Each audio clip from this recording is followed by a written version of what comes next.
The Story of Dr. Dolittle by Hugh Lofting. The 12th chapter. Medicine and Magic. Very, very quietly, that no one should see her, Polynesia then slipped out at the back of the tree and flew across to the prison. She found Gub-Gub poking his nose through the bars of the window, trying to sniff the cooking smells that came from the palace kitchen. She told the pig to bring the doctor to the window because she wanted to speak to him. So Gub-Gub went and woke the doctor, who was taking a nap. "Listen," whispered the parrot, when John Dolittle's face appeared. "Prince Bumpo is coming here tonight to see you, and you've got to find some way to turn him white. But be sure to make him promise you first that he will open the prison door and find a ship for you to cross the sea in." "Now, this is all very well," said the doctor, "but it isn't so easy to turn a black man white. You speak as though he wore a dress to be re-dyed. It's not so simple. Shall the leopard change his spots, or the Ethiopian his skin? You know." "I don't know anything about that," said Polynesia impatiently, "but you must turn this man white. Think of a way. Think hard. You've got plenty of medicines left in the bag.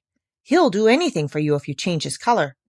It is your only chance to get out of prison." "Well, I suppose it might be possible," said the doctor. "Let me see." And he went over to his medicine bag, murmuring something about liberated chlorine on animal pigment, perhaps zinc ointment as a temporary measure, spread thick. Well, that night Prince Bumpo came secretly to the doctor in prison and said to him, "White man, I am an unhappy prince.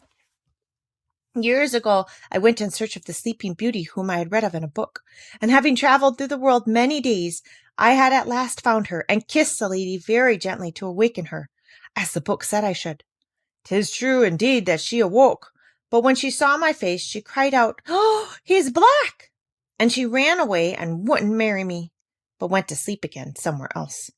Well, so I came back, full of sadness, to my father's kingdom. Now I hear that you are a wonderful magician and have many powerful potions, so I come to you for help. If you will turn me white, so that I may go back to the Sleeping Beauty, I will give you half my kingdom and anything besides you ask."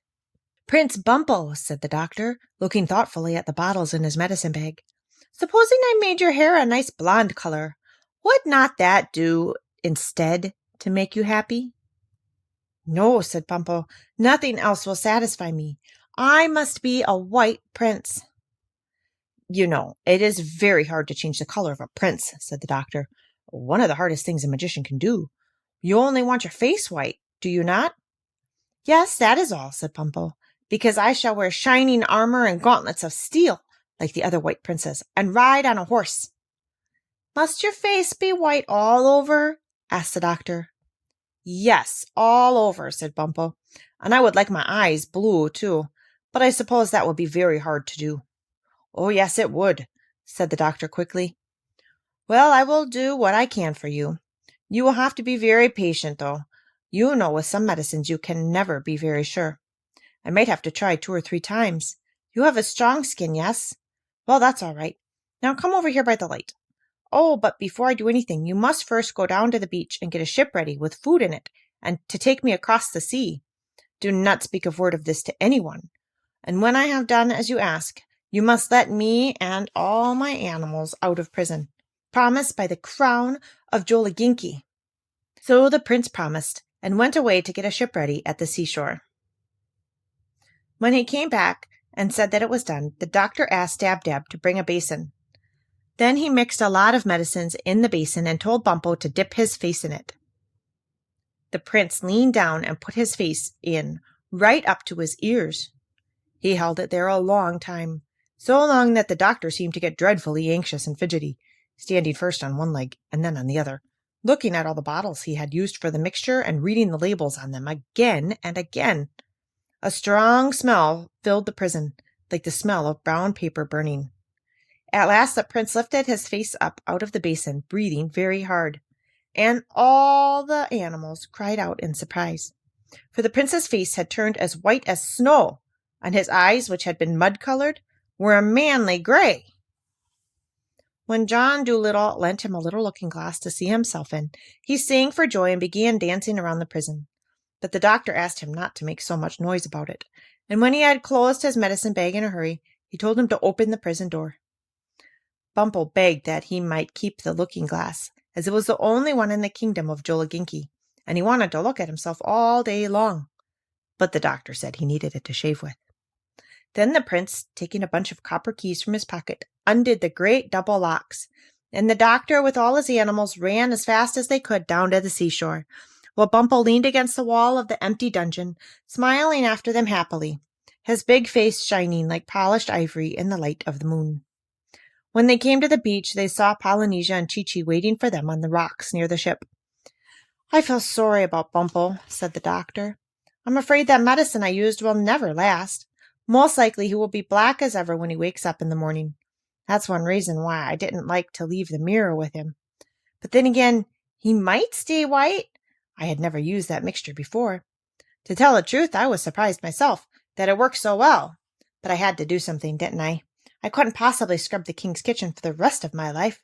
It was such a dirty kitchen. I could see it from the prison window. Oh, well, well, poor Bumble."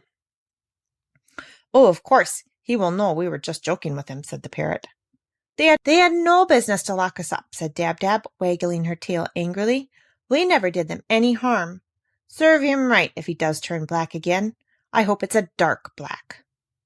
"But he didn't have anything to do with it," said the doctor. "It was the king, his father, who had us locked up. It wasn't Bumble's fault. I wonder if I ought to go back and apologize. Oh, well, I'll send him some candy when I get to Puddleby. And who knows? He may stay white after all." "The Sleeping Beauty would never have him, even if he did," said Dab-Dab. "He looked better the way he was, I thought. But he'd never be anything but ugly, no matter what color he was made." "Still, he had a good heart," said the doctor. "Romantic, of course, but a good heart. After all, handsome is as handsome does." "I don't believe the poor booby found the Sleeping Beauty at all," said Jip the dog. "Most likely he kissed some farmer's fat wife who was taking a snooze under an apple tree. Can't blame her for getting scared. I wonder who he'll go and kiss this time. Silly business." Then the Push-Me-Pull-You, the White Mouse, Gub-Gub, Dab-Dab, Jip, and the Owl Tutu went down to the ship with the doctor. But Chi-Chi, Polynesia, and the crocodile stayed behind, because Africa was their proper home, the land where they were born.